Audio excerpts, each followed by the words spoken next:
దేశవ్యాప్తంగా సంచలనంగా మారిన మద్యం కుంభకోణం అడుగులు అల్లూరి సీతారామరాజు జిల్లాలో కూడా పడినట్లు సిట్ విచారణలో తేలినట్లు స్పష్టమవుతోంది. మద్యం కుంభకోణంలో ఇప్పటికే పలువురు అరెస్ట్ అయ్యి కటకటాల్లో ఉన్నారు. ఇక మద్యం కుంభకోణం అడుగులు అల్లూరు జిల్లాలో అనే విషయానికొస్తే పాడేరు మండలం గబ్బంగి పంచాయతీ ఫైన్ తోటల్లో భారీ బడ్జెట్ లో ఒక సినిమా చిత్రీకరణ జరుపుకుంది.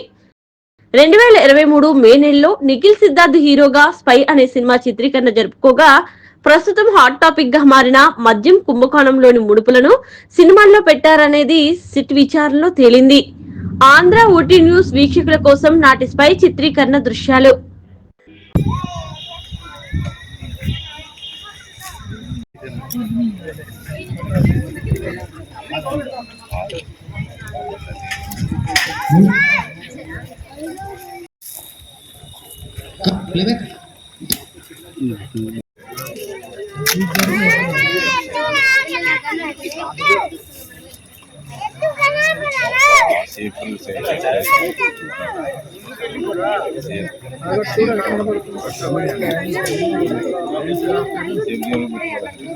కాకుండా